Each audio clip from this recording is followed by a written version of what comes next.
Hello everyone. तो कैसे हैं आप सभी? आशा करता हूं आप सभी अच्छे होंगे और सीयूईटी की तैयारी में जुड़े हुए होंगे। तो स्वागत करता हूं मैं आपका एक बार फिर और यहां से आपको आज हम शुरू करने वाले हैं chemical kinetics. First of all chemical kinetics से पहले हमने दो चैप्टर पूरे पूरे पढ़ लिए हैं, सॉल्यूशंस और हम ये कहें इलेक्ट्रोकेमिस्ट्री। इलेक्ट्रोकेमिस्ट्री और सॉल्यूशन में से दोनों चैप्टर के क्वेश्चंस आप सोल्व कीजिए, प्रैक्टिस सेट लगाइए और उन्हें कोशिश करें कि बहुत जल्दी कम टाइम में सोल्व करने की कोशिश करें। आज हम बात करेंगे केमिकल काइनेटिक्स की। तो सबसे पहले हम समझेंगे कि केमिकल काइनेटिक्स क्या है। Chemical kinetics is the branch of chemistry which deals with the study of rate of reaction and the factors affecting rate of reaction and mechanism of the chemical reaction। Chemical kinetics हमें पढ़ाता है कि rate of reaction के बारे में, आगे चलकर पता लगेगा कि रेट क्या होती है, उसके साथ साथ रिएक्शन मैकेनिज्म कि रिएक्शन कितने स्टेप्स में कंप्लीट हो रही है, किस प्रकार से कंप्लीट हो रही है, इस तरीके से। और कुछ फैक्टर्स के बारे में भी पढ़ेंगे जो रेट ऑफ रिएक्शन को अफेक्ट करते हैं, उनके चीजों के बारे में हम डिस्कस करना चाहेंगे। तो फर्स्ट ऑफ ऑल अब यहां रिएक्शन रेट या रेट ऑफ रिएक्शन आप किसे कहेंगे? तो जनरली मैं ये कह दूं, देखो अब एक एग्जांपल से समझेंगे हम। रिएक्टेंट है और यहां से प्रोडक्ट बनाता है, यहां से क्या बनाता है? प्रोडक्ट बनाता है। ये जो रिएक्टेंट है, मानो at time T will be equals to 0, इसकी कॉन्सेंट्रेशन को कुछ मैं ए नोट मान लेता हूं। जब टाइम टी इक्वल्स टू 0 है, इट मींस कि यहां मैं ये कह दूं कि रिएक्शन स्टार्ट ही नहीं हुई है। तो प्रोडक्ट की कॉन्सेंट्रेशन 0 की, जब रिएक्शन ही शुरू नहीं हुई तो प्रोडक्ट बनेगा कहां से? सेकेंडली अब मैं कहूं after some time T will be equals to, मैं कह दूं कि भाई 5 मिनट्स मान के चलो एग्जांपल में, तो यहां पे कुछ ए नोट में से एक्स मोल्स टूट गए और यहां पे एक्स मोल जो है वो बन जाते हैं। तो जैसे जैसे रिएक्शन प्रोसीड करेगी, मानो when reaction will be completed, जब रिएक्शन कंप्लीट होगी तो इसकी इनिशियल कॉन्सेंट्रेशन 0 के बराबर हो जाएगी, मतलब इसकी कॉन्सेंट्रेशन 0 के बराबर हो जाएगी इनिशियली। अब यहां इसकी कॉन्सेंट्रेशन कुछ ए नोट या एटी लिखकर चलता हूं, वो बन जाती है। अब देखो जनरली बात ये है, समझाने का तरीका मेरा सिर्फ इतना सा इस प्रकार से है कि rate will be defined as the change in concentration of reactant and product with respect to time is called rate of reaction. मैंने स्लाइड में लिखा हुआ है change in concentration of reactant और प्रोडक्ट पर यूनिट टाइम।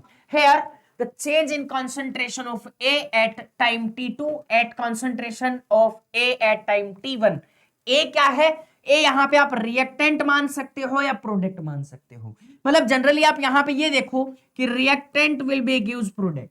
अगर आपको rate of reaction लिखना है किसके लिए? रिएक्टेंट के लिए, तो आप नेगेटिव साइन यूज करते हैं, R डिवाइडेड बाय आप लिख सकते हो यहां पे डेल्टा टी। अगर आपको प्रोडक्ट के बिहाफ पे लिखना है तो प्लस करोगे आप product divided by delta T. कहोगे सर प्लस और माइनस क्यों लिखा है, ऐसा जोड़ घटा वाला हमें नहीं चाहिए। तो ये लिखना ही होगा क्योंकि यहां हम जनरली एक बात कहें कि नेगेटिव साइन इसलिए मेंशन किया जाता है कि टाइम के साथ में रिएक्टेंट की कॉन्सेंट्रेशन डिक्रीज होती है, इसलिए मैंने नेगेटिव साइन यूज किया है। टाइम के साथ प्रोडक्ट की कॉन्सेंट्रेशन इंक्रीज होती है, तो इसलिए मैंने यहां पे पॉजिटिव साइन लिया है। अब यहां पे हम ये कह सकते हैं कि A means concentration of N 1 मोल, या यहां पे मोलैरिटी वगैरह कुछ बता रखा है, अमाउंट ऑफ द सब्सटेंस इतना है, रिएक्टेंट और प्रोडक्ट बीइंग कंसीडर्ड। आप जनरली क्या लिख सकते हो? आप लिख सकते हो कि rate will be equals to plus minus change in concentration of A divided bye dt। यहां पे अब ए को आप कह सकते हो प्रोडक्ट भी हो सकता है अगर पॉजिटिव साइन के साथ होगा, तो ये नेगेटिव भी हो सकता है अगर ये रिएक्टेंट होगा तो। खैर इसके बाद हम चलते हैं, अब देखो अगली स्लाइड के ऊपर जाते हैं। यहां कुछ डेटा दे रखे हैं, यहां पे इसे रेट ऑफ रिएक्शन से रिलेट करके समझेंगे कि भाई रेट ऑफ रिएक्शन इससे कैसे आप डिफाइन करते हैं। तो कुछ एक पॉइंट्स मैं आपको समझाऊंगा। यहां देखो टाइम दे रखा है सेकंड्स के अंदर, प्लस माइनस सेकंड्स दे रखा है। एक रिएक्शन दे रखा है, concentration of reactant and product as a function of time for the reaction. अब कहते हैं कि टाइम फंक्शन है, कॉन्सेंट्रेशन जो है वो कैसे चेंज होती है। रिएक्शन दे रखी है टू NO2, नाइट्रोजन ऑक्साइड है यहां पे, उसके बाद ये decomposes into 2NO plus O2 at 300 degree Celsius temperature मिल गया आपको। अब जनरली देखो कॉन्सेंट्रेशन समथिंग अबाउट पहले 0.0100, जीरो टाइम पे इनिशियल कॉन्सेंट्रेशन ली है इसकी, इनिशियल कॉन्सेंट्रेशन पे NO जो है मतलब time t will be equals to zero, reaction शुरू ही नहीं हुई तो प्रोडक्ट नहीं बनेगा, तो ये दोनों जीरो के बराबर आते हैं क्योंकि प्रोडक्ट बनना शुरू ही नहीं हुआ। मानो कुछ 50 सेकेंड्स के ऊपर इसकी कॉन्सेंट्रेशन में थोड़ा बदलाव आया, ये डिक्रीज हुई 0.079 के बराबर हो गई। अब ये कुछ बनना शुरू होगा, ये भी कुछ बनना शुरू होगा। अब इनमें कुछ परसेंट ये रिएक्शन के डेटा के हिसाब से दे रखा है, मैं तो आपको ये बता रहा हूं धीरे धीरे जैसे जैसे टाइम बढ़ता है रिएक्टेंट की कॉन्सेंट्रेशन उतनी ही डिक्रीज करती है, लेकिन टाइम के साथ साथ प्रोडक्ट की कॉन्सेंट्रेशन आप देखेंगे दोनों प्रोडक्ट की कॉन्सेंट्रेशन क्या कर रही है, इंक्रीज कर रही है। तो इसीलिए मैं आपको समझाना चाहता हूं कि रेट ऑफ रिएक्शन आप डिफाइन कैसे करेंगे, चेंज इन कॉन्सेंट्रेशन पर यूनिट टाइम। द नेक्स्ट हम आगे पढ़ेंगे, हमारा जो अगला टॉपिक होगा वो यहां पे होगा कि भाई रेट ऑफ रिएक्शन को ग्राफिकली रिप्रेजेंट किया गया है कि भाई NO2 की कॉन्सेंट्रेशन टाइम के साथ साथ डिक्रीज करेगी, जबकि NO की कॉन्सेंट्रेशन और O2 की कॉन्सेंट्रेशन टाइम के साथ क्या करेगी, इंक्रीज करेगी। ग्राफिकल रिप्रेजेंटेशन आप आसानी से देख सकते हैं। खैर अब आगे, अब कहते हैं कि भाई रेट ऑफ रिएक्शन ना दो टाइप से होती है। There are two types of rate of reaction. First जो रेट ऑफ रिएक्शन होता है वो average rate of reaction. First type क्या होती है, एवरेज रेट ऑफ रिएक्शन। दूसरा जो होता है सेकेंड टाइप है वो है instantaneous rate of reaction. There are two types of rate of reaction, first is average rate of reaction, the second one is instantaneous rate of reaction. Average rate of reaction की बात करें हम, the rate is defined for an average interval of a time, कि कोई भी एक particular time दे दिया गया, अच्छा खासा टाइम दे गया, उनके बीच वहां पे अगर आपको रेट को डिफाइन करना है तो average rate of reaction. Here instantaneous reaction, instantaneous rate of reaction, the rate is defined for an instant time. एक इंस्टेंट टाइम के लिए अगर रेट ऑफ रिएक्शन आपको डिफाइन करनी है तो इंस्टेंटेनियस रेट ऑफ रिएक्शन। यहां मैं अगर आपको कहूं कि देखो यहां एक लॉ पढ़ाता हूं या डिफरेंशियल रेट इक्वेशन बताता हूं, डिफरेंशियल रेट इक्वेशन। यहां डिफरेंशियल रेट इक्वेशन क्या है, देखो मानो ए से आपको कोई भी प्रोडक्ट मिलता है, अगर यहां रेट ऑफ रिएक्शन आप लिखना चाहोगे तो लिखोगे change in concentration of reactant divided by time taken. तो यहां आप क्या करेंगे, change in concentration of reactant या एक्टिव मास ऑफ रिएक्टेंट बोल सकते हो, divided by dt will be equals to plus of change in concentration of product divided bye dt। यहां आप एक्टिव मास बुला सकते हैं आराम से। यहां ये तो है इंस्टेंटेनियस रेट ऑफ रिएक्शन, जब मैंने डी लिखा ये स्मॉल चेंज के लिए लिखा, इसी को मैं ऐसे भी लिख सकता था, यहां पे लिख सकता था rate will be equals to change in concentration, ये माइनस साइन है, del of concentration of A divided by del T, और यहां पे आप मैं लिख सकता था rate will be equals to plus of change in concentration of product divided by del T. यहां ऐसा भी मेंशन करता, ये करता, this is average rate of reaction. मैंने डी लिखा for small change of time, यहां कह सकते हो आप क्या है ये, for instantaneous rate of reaction, यहां आप रेट ऐसे लिखते हो। अब कहते हैं कि इंस्टेंटेनियस रेट क्या है, value of the rate at particular time. मैंने कहा एक पर्टिकुलर टाइम, एक इंस्टेंट टाइम के लिए अगर आपको रेट ऑफ रिएक्शन बताना पड़े तो कुछ ऐसा होता है। अब कहते हैं कि it can be obtained by computing the slope of a line tangent to the curve at a point। ऐसे क्वेश्चंस भी आएंगे और साथ के साथ हम ये भी पढ़ाएंगे कि इसे किस प्रकार से रेट ऑफ रिएक्शन कैलकुलेट करी जाती है। नेक्स्ट स्लाइड आता है कि भाई रेट ला। अब देखो डिफरेंशियल रेट इक्वेशन हमने लिखी, अब आता है रेट ला। कहते कि according to this law rate of reaction is directly proportional to concentration of reactant. यहां मैं आपको दो लॉ पढ़ाता हूं। फर्स्ट लॉ आता है law of mass action. Law of mass action कहता है कि for an elementary reaction, for an elementary reaction the rate of reaction is depends on the concentration of reactant raise to power the stoichiometric coefficient.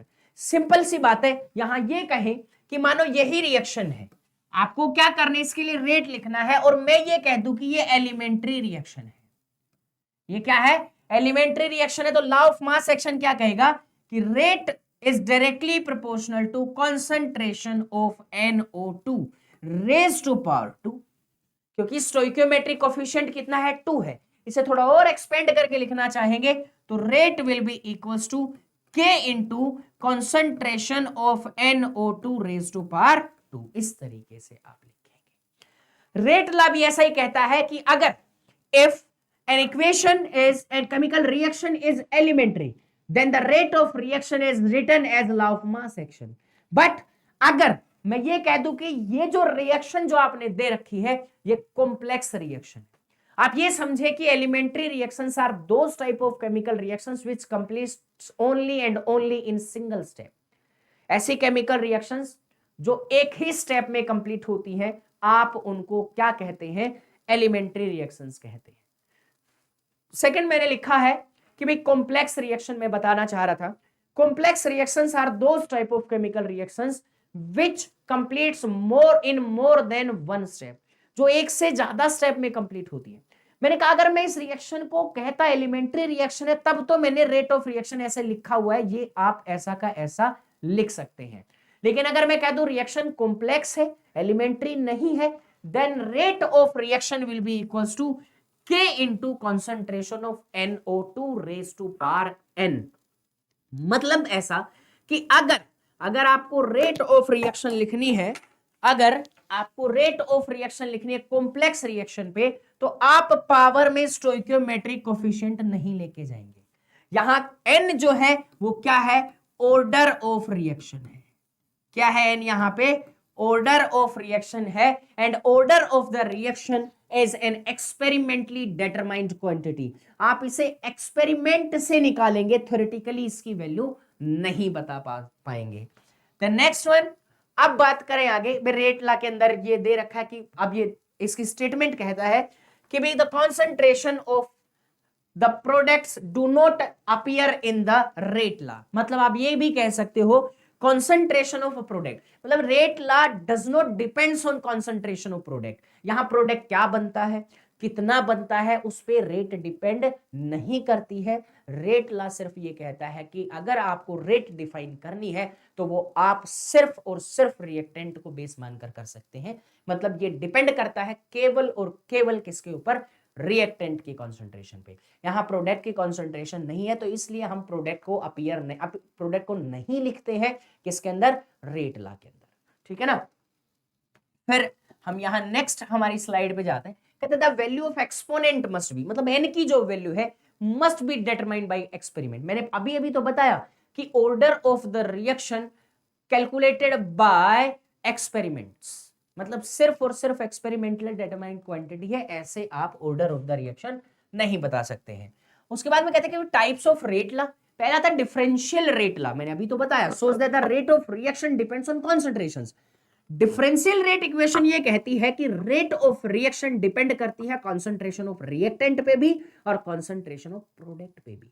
लेकिन integrated rate law जो कहता है वो कहता है कि इंटीग्रेटेड रेट लॉ, आगे पढ़ेंगे क्या है इंटीग्रेटेड, पहले तो रेट लॉ समझो। रेट लॉ तो ये कहता है कि ये सिर्फ डिपेंड करता है कॉन्सेंट्रेशंस पे। अब इंटीग्रेटेड रेट लॉ हमें समझाता है कि it shows how the concentrations of species in the reaction depends on time, कि टाइम के ऊपर कॉन्सेंट्रेशन कैसे डिपेंड करती है, ये हमें इंटीग्रेटेड रेट लॉ बताता है। खैर, फिर इसके बाद नेक्स्ट हम चलते हैं हमारी नेक्स्ट स्लाइड पे। रेट लॉ की समरी दे रखे भाई, ये तो कुछ भी नहीं है, मतलब आप जनरल सी बात है इसकी। कहता है कि because we typically consider reactions only under conditions where the reverse reaction is unimportant. या रिवर्सिबल रिएक्शंस को हम यहाँ पे नहीं कंसिडर करके चलते हैं, इसलिए इन्हें बता रखा है इस तरीके से। नेक्स्ट आता है, अब आता है ऑर्डर ऑफ द रिएक्शन। अब क्या आता है? Order of the chemical reaction. तो order of the chemical reaction कहता है कि order of the chemical reaction is the power sum of powers. It means, मानो मैंने कहा 2a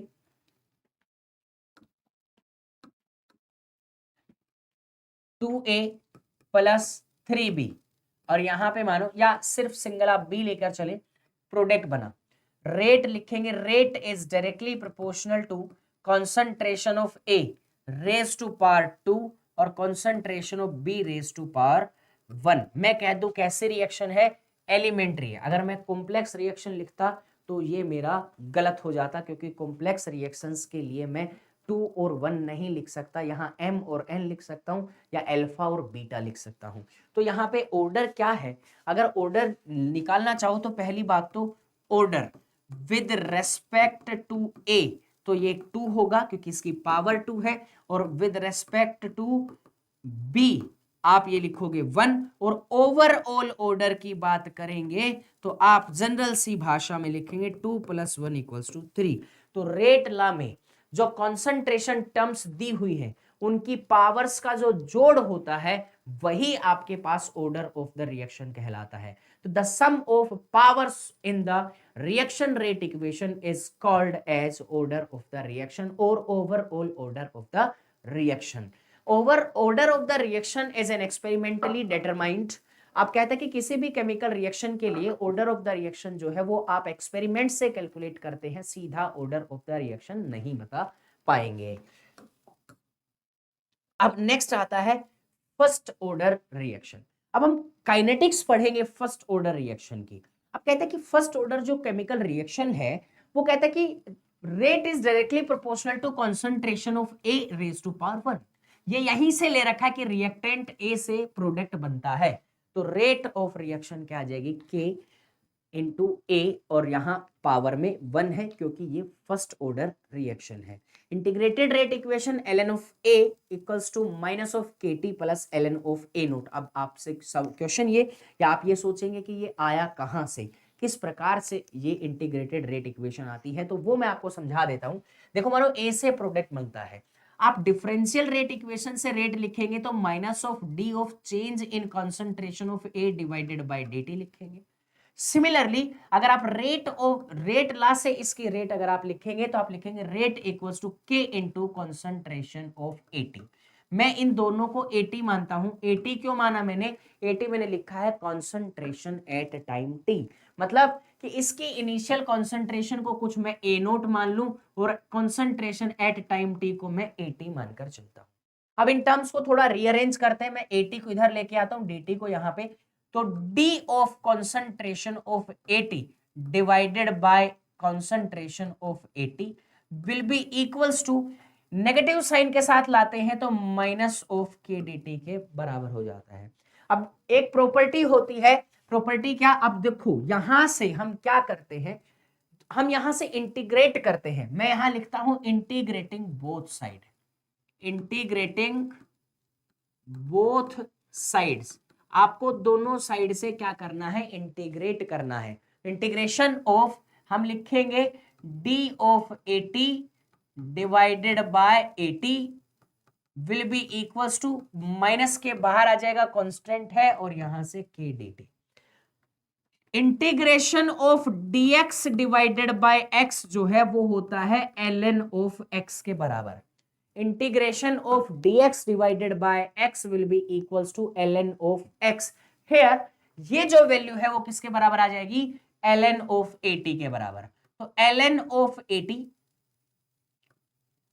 will be equals to KT plus I minus पे KT क्यों, क्योंकि डिफरेंशिएशन कैंसिल हो जाता है जब इंटीग्रेट करते हैं, तो ये बच जाता है minus of KT plus I। I यहाँ पे इंटीग्रेटिंग कांस्टेंट है, I क्या है यहाँ पे, इंटीग्रेशन कांस्टेंट आप मानकर चल सकते हैं। इसके बाद देखो नाउ, अब यहां थोड़ी समझने वाली चीज है। Now at time t will be equals to 0। अगर यहाँ पे टाइम t बराबर कितना है, 0 के बराबर है, तो आपको पता है इनिशियल कॉन्सेंट्रेशन बराबर हो जाती है A नोट के, मतलब ये जो AT है वो किसके बराबर हो जाएगा, A नोट के, क्योंकि इनिशियल कॉन्सेंट्रेशन हमारे पास A नोट है, मैंने पहले लिखा है।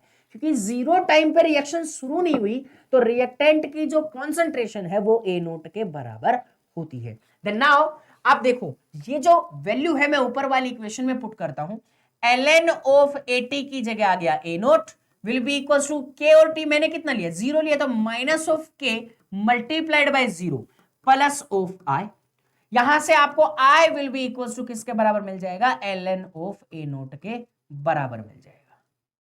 आ गया ये। अब ln ऑफ A नोट अगर आपके पास आ जाता है, देन नाउ अब देखो ये जो वैल्यू है ये ऊपर वाली इक्वेशन के अंदर पुट कर देता हूं, इस इक्वेशन के अंदर ये वैल्यू पुट करता हूं, ln of AT will be equals to minus of KT plus ln of A note.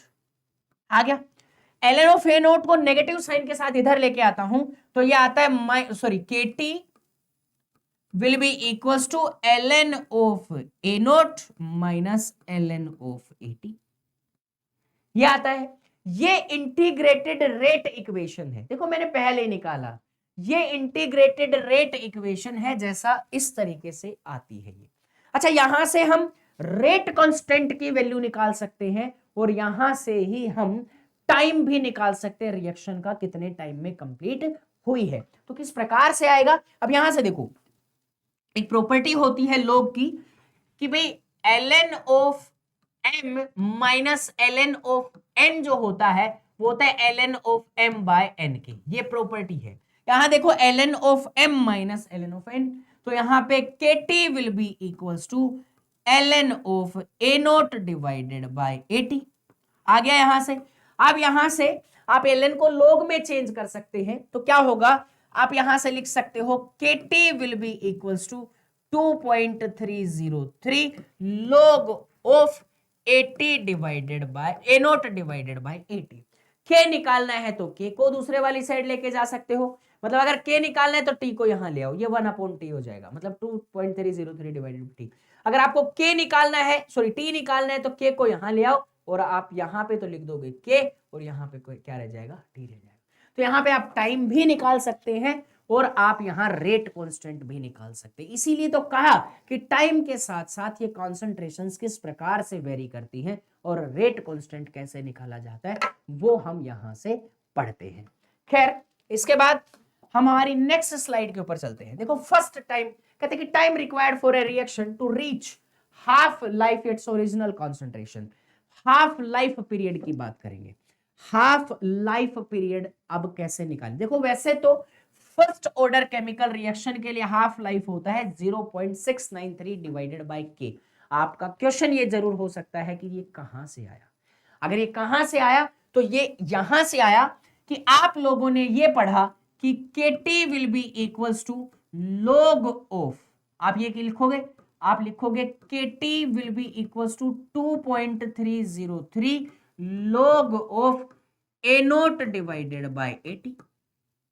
अब ये मानो 80 क्या है, concentration left at time t, concentration left at time t। तो यहां तो अगर मैं कहूं कि आपको t हाफ निकालना है तो इसका मतलब आता है कि इनिशियल कॉन्सेंट्रेशन का हाफ जब रिएक्शन पहुंच जाती है तो t हाफ कहलाता है।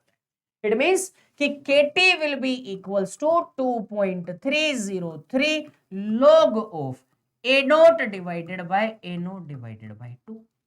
यहां से टी हाफ निकालना है आपको, तो T half will be equals to आपके पास आ जाएगा 2.303, ये ए से ए कैंसिल, log 2 की वैल्यू होती है 0.3010 डिवाइडेड बाय के। जब आप इसे मल्टीप्लाई करते हैं तब आता है 0.693 डिवाइडेड बाय के। इस तरीके से आप इस प्रकार से कैलकुलेट कर सकते हैं half life period for a first order reaction. तो फर्स्ट ऑर्डर केमिकल रिएक्शन इस तरीके से पढ़ी जाती है।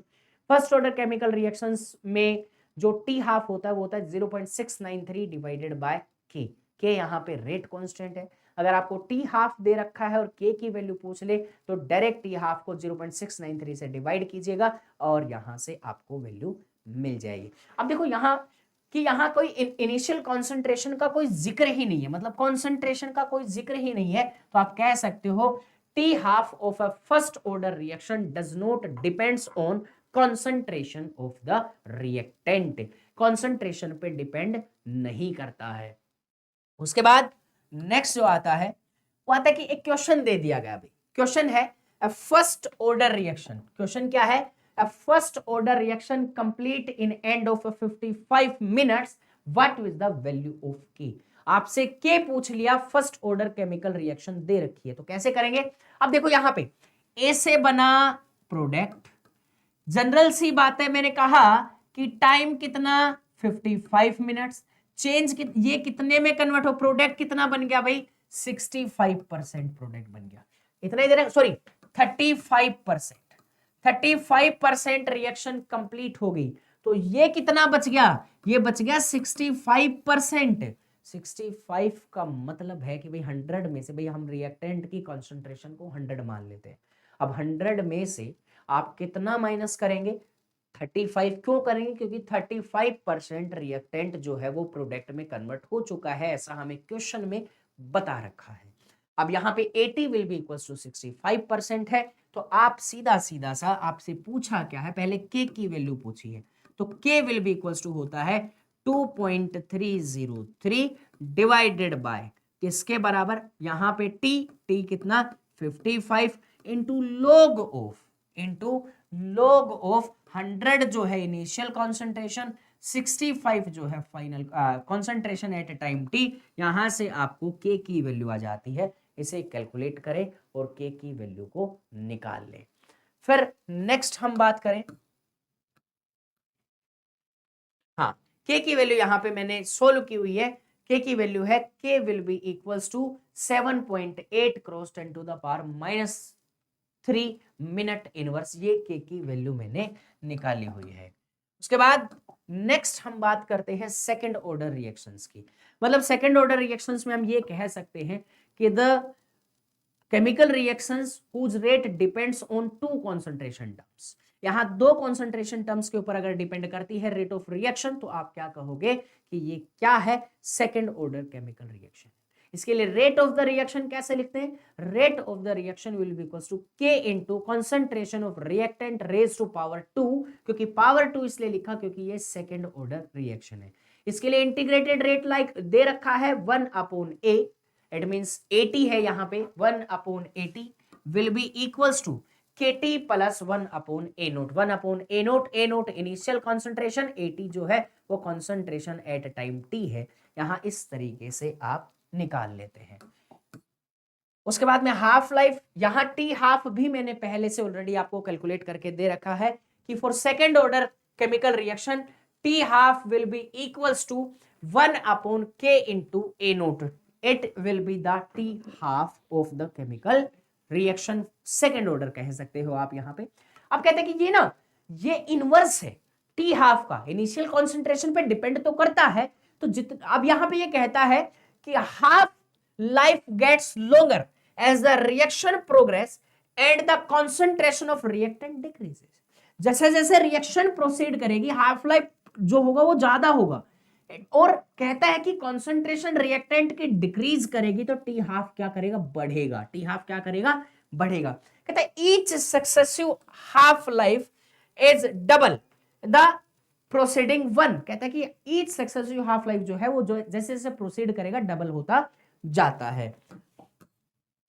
उसके बाद एक क्वेश्चन है, ये आप लोगों के लिए क्वेश्चन आप नोट कर सकते हैं, इस क्वेश्चन को सोल्व करके आंसर जरूर दें। कहता है कि for a reaction A product बनाता है, सॉरी यहां से इनिशियल कॉन्सेंट्रेशन दे दी 5.0 molar and the first two half lives, T पहले दो हाफ लाइफ का मतलब है टी 75%, पहले बता देता हूं शॉर्टकट में, ठीक है ना।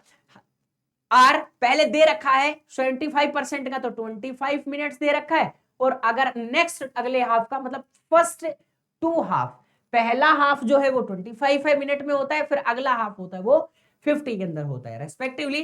Right the rate law for this reaction. Rate law तो आसान है, rate is directly proportional to A, लेकिन यहां पे आपको order of the reaction calculate करना पड़ेगा। और फिर नेक्स्ट है कैलकुलेट की रेट कांस्टेंट की वैल्यू भी आपको यहां से निकाल के देनी पड़ेगी, और कैलकुलेट कॉन्सेंट्रेशन ऑफ ए मतलब 80 एट टाइम 525 मिनट्स आपसे पूछा है। मैंने इस तरीके के फॉर्मूले जरूर करवा दिए हैं, पहले ही मैं करवा चुका हूं, तो आप ये क्वेश्चन जरूर सोल्व करें। फिर चलते हैं हमारे, अब यहां पे देखो दे रखा है कि यहां पे जो रेट ऑफ रिएक्शन होगी वो कौन सी होगी, second sorry order of the reaction होगा वो सेकंड ऑर्डर होगा, रेट होगी, rate will be equal to K into A raise to power 2 होगा। यहां पे के की जो वैल्यू होगी वो कितना होगा, के होगा यहाँ पे 8.0 cross 10 to the power -3 minute inverse, molar inverse, mole inverse, minute inverse. आप यहाँ पे ना कैलकुलेट करके देखिए, अपने आंसर्स को मैच करके देखिए क्या यही आते हैं। फिर उसके बाद में आता है कि जो कॉन्सेंट्रेशन या कैलकुलेट ए जो है वो टी 525 मिनट पे जो होगा वो 0.23 मोलर होगा। तो इनको कैलकुलेट करके देखें, आंसर्स को मैच करें। अगर नहीं आपके आंसर्स ये आते हैं तो ये मानिए आपने कहीं ना कहीं मिस्टेक जरूर करी है। उसके बाद हम नेक्स्ट स्लाइड के ऊपर बढ़ेंगे। हम ये सारी वैल्यूज निकालने के बाद जीरो ऑर्डर केमिकल रिएक्शंस। अब जीरो ऑर्डर केमिकल रिएक्शंस क्या होते पहले इन्हें समझो। The chemical reactions whose rate does not depends on concentration of reactant, मतलब ऐसी केमिकल रिएक्शन जिनकी रेट जो है वो डिपेंड नहीं करती है किसके ऊपर, कॉन्सेंट्रेशन ऑफ रिएक्टेंट्स के ऊपर। सर ऐसा कैसे हो सकता है, रेट लॉ में तो पूछा गया है या बताया भी गया है कि रेट ऑफ रिएक्शन डिपेंड करती है कॉन्सेंट्रेशन के ऊपर, यहां ऐसा कैसे है? हाँ बिल्कुल ऐसा ही है। फॉर एग्जाम्पल मैं आपको एक एग्जाम्पल बताता हूं, फोटोसिंथेसिस। अब किसी भी पौधे के पास में मानो 1 किलोग्राम कार्बन डाइऑक्साइड गैस है, मान लो, ऐसा मानने में क्या जाता है, मानने में आपके पास मर्सिडीज है। तो उसके बाद हम ये करेंगे कि भाई 1 किलोग्राम कार्बन डाइऑक्साइड है, वाटर भी सफिशिएंट है, लेकिन सनलाइट नहीं है, क्या रिएक्शन होगी? नहीं होगी। लेकिन अगर मैं ये कहूं कि 5 ग्राम कार्बन डाइऑक्साइड और सनलाइट भी है, रिएक्शन तो होगी। मतलब कि यहां डिपेंड करता है कि अगर आपके पास सनलाइट होगी तो फोटोसिंथेसिस होगा, अदरवाइज नहीं होगा। इट मींस कि रिएक्टेंट आप चाहे कितना भी ले, कितनी भी कॉन्सेंट्रेशन रिएक्टेंट की ले, जब तक सनलाइट नहीं आएगी तब तक रिएक्शन नहीं होगी। तो these are the chemical reactions like as photochemical reactions which does not depends on concentration of reactant। यहां आप ये रेट लिख सकते हो, rate is equals to K into raise to power zero. Zero मैंने इसलिए लिखा क्योंकि कॉन्सेंट्रेशन पे डिपेंड नहीं कर रहा, जिसकी पावर जीरो बेस 1, तो रेट अगर जीरो ऑर्डर के लिए रेट लिखना है तो rate will be equals to rate constant के बराबर आ जाता है, याद रखना। इंटीग्रेटेड रेट ला यहां पे जो दे रखा है वो है A will be equals to minus of KT plus A note. ये कैलकुलेट भी कर सकते हो, लेकिन आप इसे डायरेक्ट भी नोट कर सकते हो कि integrated rate law for this reaction as will be equals to minus of KT plus A naught. कभी पूछे आपसे कि कैसे निकालना चाहते हैं या किस प्रकार से निकालते हैं, तो A will be equals to gives product. मैं कहता हूं at time T will be equals to 0, ये किसके बराबर है? A नोट के बराबर। At time T will be equals to कुछ भी मान लो 5 मिनट 10 मिनट कुछ भी है, तो ये किसके बराबर है? AT के बराबर। ऐसा ही होता है ना। रेट ऑफ रिएक्शन लिखेंगे डिफरेंशियल रेट इक्वेशन से, तो minus of D change in concentration of A T divided by D T. अगर आप रेट ऑफ रिएक्शन लिखते हो रेट ला के अकॉर्डिंग, तो ये किसके बराबर आ जाती है? के के बराबर आ जाती है।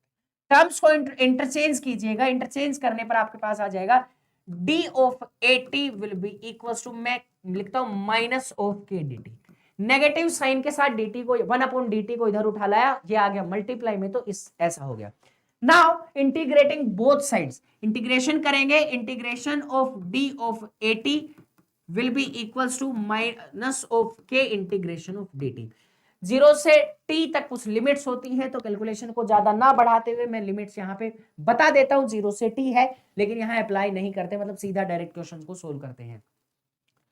ये इंटीग्रेशन करते हैं तो डिफरेंशिएशन कैंसिल हो जाता है, तो ये आ जाता है 80 will be equals to minus of KT plus I। ऐसा है। मानो अब मैं ये कहूं at time t will be equals to 0, ये जो 80 है वो किसके बराबर है? A नोट के बराबर है। 80 जो है वो किसके बराबर है?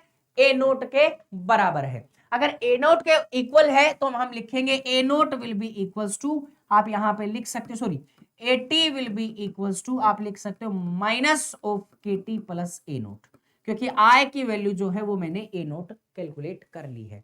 इस A नोट को नेगेटिव साइन के साथ इधर भेजा जाए तो ये आएगा A naught minus 80 will be equals to KT। If and if, अगर और अगर, यदि और यदि आपको क्या निकालना है? K निकालना है, तो K will be equals to initial concentration of reactant और minus concentration left at time T divided by T। अगर आपको T निकालना है तो आप यहां K को इधर और T को उधर, तो मतलब A naught minus of 80 divided bye, आप यहां पे लिख सकते हो K। ये है आपके पास integrated rate law for a zero order chemical reaction. Next यहां पे ग्राफ है इसके टुवर्ड्स, मतलब एक ग्राफ बनाया है इस तरीके से जीरो ऑर्डर केमिकल रिएक्शन का, तो ये ग्राफ भी आप यहां पे देख सकते हैं, कॉन्सेंट्रेशन और टाइम के बीच बनाया है नेगेटिव स्लोप के साथ में। जीरो ऑर्डर केमिकल रिएक्शंस के लिए T हाफ की जो वैल्यू होती है वो होती है A naught divided bye 2K।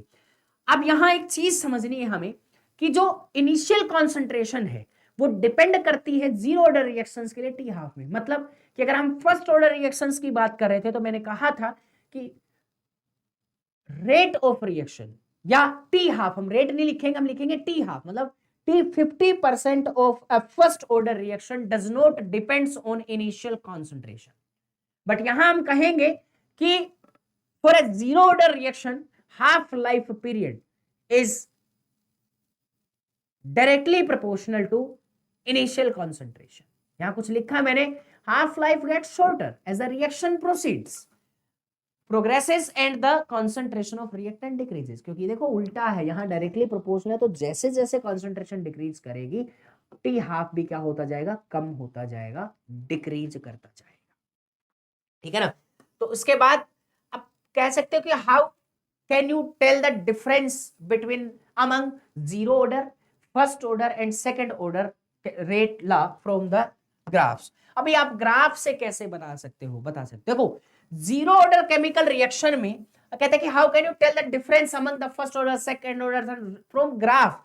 अब रेट ला के ग्राफ से देखो, पहली बात अगर रेट की बात करूं और कॉन्सेंट्रेशन की बात करूं तो जीरो ऑर्डर में तो डिपेंड ही नहीं करता, फर्स्ट ऑर्डर में डिपेंड करता है। तो आप यहां पे लिख देंगे कि rate is directly proportional to concentration, तो ये स्ट्रेट लाइन ग्राफ होगा।